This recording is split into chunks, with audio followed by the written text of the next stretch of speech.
शादी एक बहुत ही पवित्र रिश्ता होता है। ये सिर्फ दो लोगों को नहीं बल्कि दो परिवारों को भी जुड़ा देता है। और ये एक ऐसा पड़ाव है जिसमें आप अपने पार्टनर को वचन देते हो कि आप उनके साथ हर दुख सुख दर्द में उनका साथ निभाओगे, उन्हें समझोगे, उनसे प्यार करोगे और उन्हें रिस्पेक्ट दोगे। लेकिन रिसेंट टाइम के कुछ केसेस से तुम्हें ये लग रहा होगा कि शायद से शादी का मकसद अब ये नहीं है। इन शादी के पीछे की जो रीजनिंग है, जो हमारा कल्चर था, वो पूरा का पूरा हटाकर कुछ और ही रीजनिंग आ गई है। And I am pretty sure कि आप लोगों को पता है मैं किस चीज के बारे में बात कर रहा हूँ यहाँ पर। एंड ऐसे ही सेम आज के केस में भी कुछ ऐसा ही हुआ था। A wife killed yet another husband. और जो चीज लोग इस केस में समझने में गलती कर रहे हैं वो ये है कि सोनम ने ये सब कुछ एक विम्प में नहीं किया था, बल्कि अपने पति को मारने की प्लानिंग वो फरवरी से कर रही थी, जब राजा ने सोनम का नाम पहली बार सुना था। And Sonam isn't just another husband killer. I truly believe this thing कि सोनम इस सदी की सबसे ज्यादा शातिर, सबसे ज्यादा चालाक येट डम प्लानर है। Why did I say this thing? अभी आगे ये सब कुछ क्लियर हो जाएगा। लेकिन how did she do everything? More about today's case, which revolves around the honeymoon murder. 29-year-old राजा रघुवंशी इंदौर के शाहकर नगर में अपनी फैमिली के साथ रहता था। उसके अलावा उसके दो और भाई हैं, सचिन और विपिन, जो कि दोनों ही उम्र में उससे बड़े हैं और मैरिड है। राजा अपना फैमिली बिजनेस रघुवंशी ट्रांसपोर्ट संभालता था। ये बिजनेस स्कूल्स और कोचिंग इंस्टीट्यूट्स को रेंट पे बसेस प्रोवाइड करते थे। एंड राजा यहीं पे अपनी फैमिली के साथ इस बिजनेस को आगे चलाता था। From what I read online and जो भी मैंने इंटरव्यूज में देखा है, इट सीम्स लाइक राजा एक काफी ज्यादा रिस्पॉन्सिबल आदमी था। वो अपने पेरेंट्स के प्रति बहुत ज्यादा ओबीडियंट था, वो अपनी फैमिली का बहुत ज्यादा ध्यान रखता था और वो अपने सिबलिंग्स का भी बहुत ज्यादा ध्यान रखता था। वो अपने पेरेंट्स की हर एक बात मानता था। इसीलिए जब उसके परिवार वालों ने उसे बोला कि हम तुम्हारे रिश्ता ढूंढेंगे या फिर हम तुम्हारी शादी के लिए एक रिश्ता ढूंढेंगे, एक लड़की ढूंढेंगे, तो वो चुपचाप इस बात के लिए मान गया था। And this wasn't against his will, he did not mind this thing. Raja और 24-year-old सोनम की मुलाकात एक मैट्रिमोनियल डायरेक्टरी के थ्रू लास्ट ईयर अक्टूबर में हुई थी।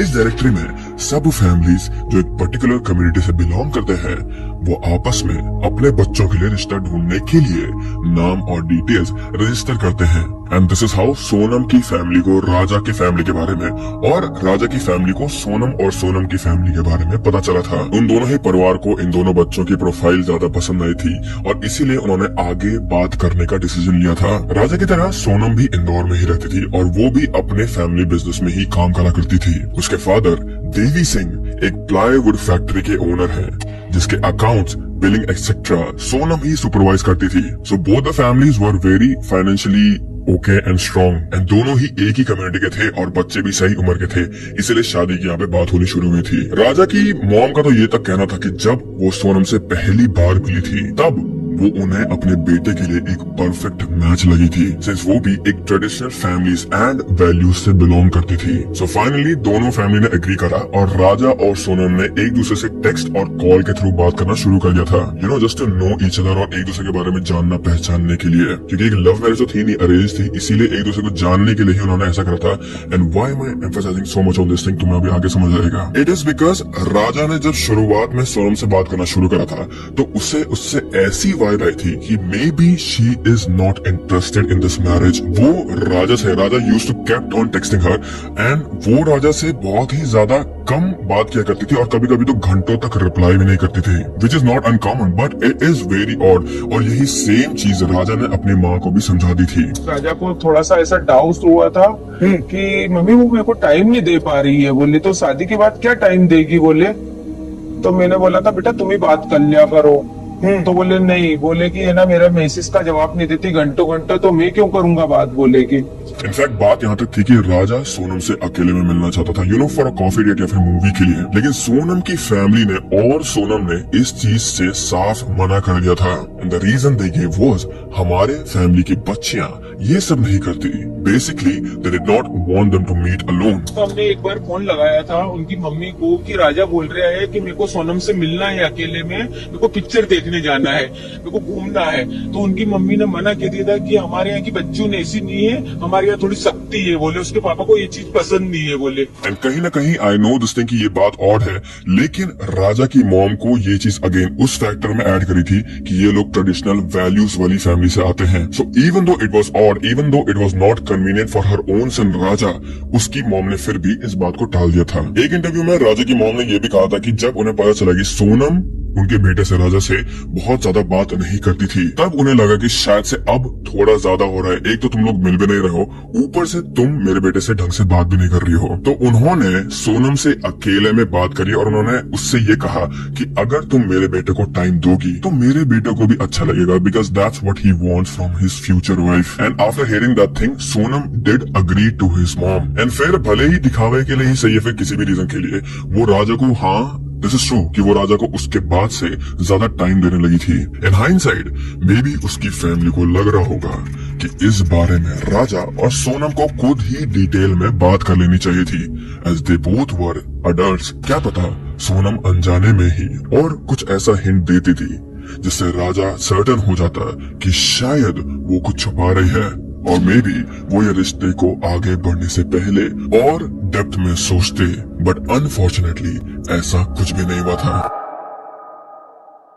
11 मई 2025 को राजा और सोनम की शादी बड़े धूमधाम से हुई थी। अब इस शादी में खुश लग रहे थे, सब बहुत ज्यादा वेल ड्रेस्ड थे एंड सभी यहाँ पे बस खुशियां मना रहे थे। बट नो बड़ी हैड अ क्लू कि अगले कुछ दिनों में राजा के साथ यहाँ पे क्या होने वाला है। नाउ इन दोनों की शादी हो गई थी, सोनम राजा के घर आ गई थी and she was settling in. लेकिन इस वेडिंग के एक हफ्ते के अंदर ही सोनम राजा से हनीमून पे जाने की जिद करने लगी थी। हाउएवर राजा इतने जल्दी हनीमून पर जाने के लिए कुछ ज्यादा कीन नहीं था। He was in no Hari.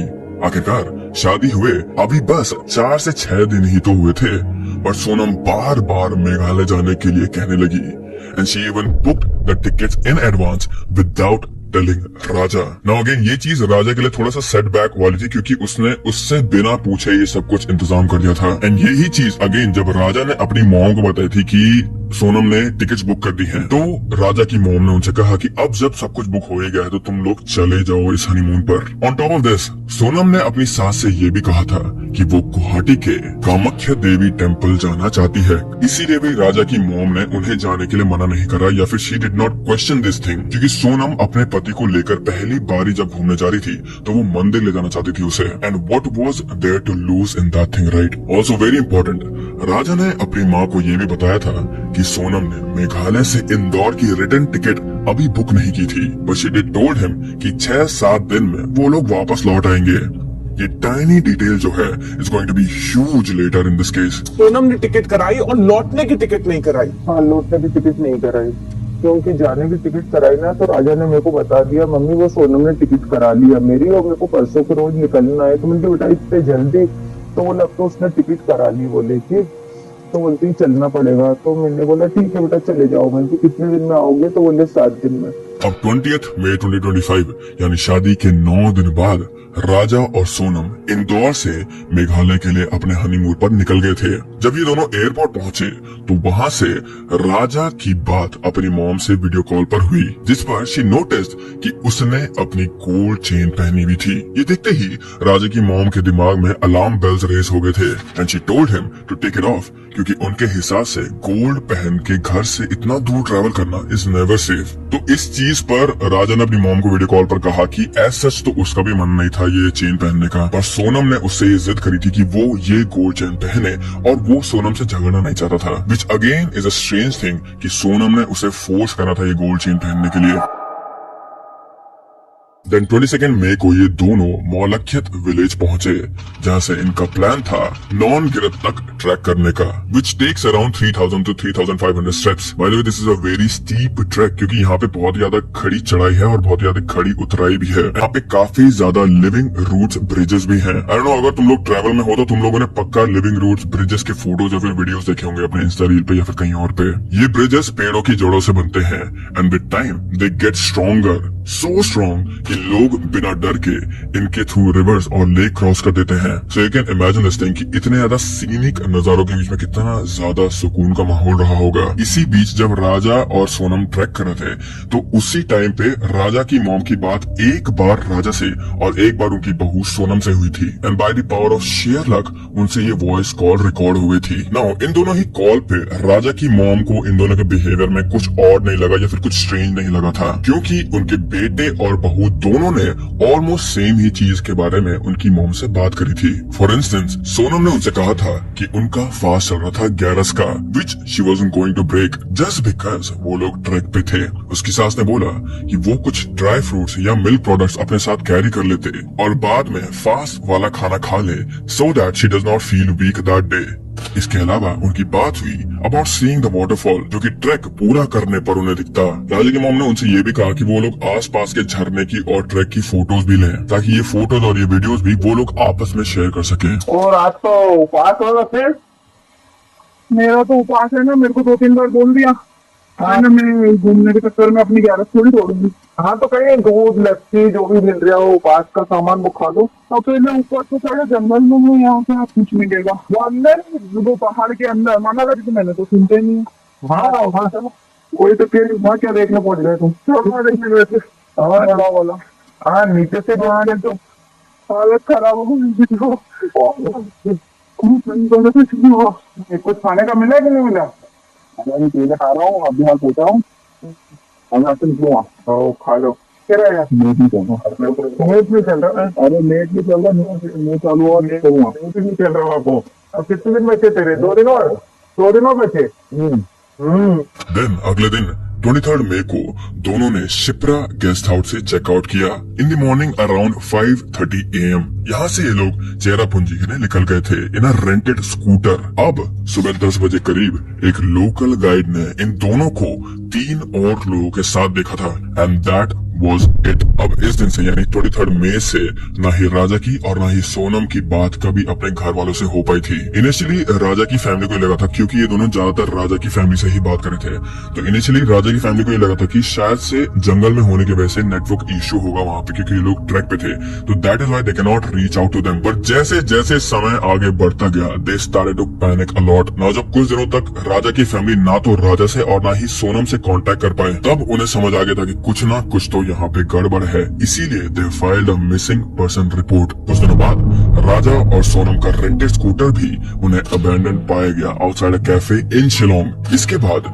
Meghalaya police ने सर्च इन्वेस्टिगेशन लॉन्च कर दी to find this married couple. Note that इस सर्च इन्वेस्टिगेशन के टाइम भारी बारिश हो रही थी, तो राजा और सोनम को ढूंढना और भी ज्यादा मुश्किल हो रहा था। लेकिन फिर भी एक सर्च पार्टी ने एक बहुत ही बड़ी सर्च पार्टी बनाई गई थी इस इंदौर के कपल को ढूंढने के लिए एंड वो लोग इतनी हेवी रेन में भी इन दोनों को ढूंढने में लग गए थे। फाइनली 2 जून यानी कि लगभग 10 दिन बाद पुलिस को वे स्वादोंग वाटरफॉल के पास राजा की सेमी डिकम्पोज्ड बॉडी मिली। इस डिस्कवरी ने राजा की फैमिली से उसके घर लौट आने की सारी उम्मीद छीन डाली थी and their family was devastated। I also want to mention this thing कि जब सोनम और राजा लापता थे पहले, तो उन दोनों के भाई 26 मई को शिलोंग पहुंचे थे to find them and then वहां पर भी उन्होंने मिसिंग पर्सन रिपोर्ट लिखाई थी और पुलिस वालों की मदद ली थी। I am only mentioning this thing so that people can understand this thing कि Meghalaya police they were not idling around, they were trying to find these people.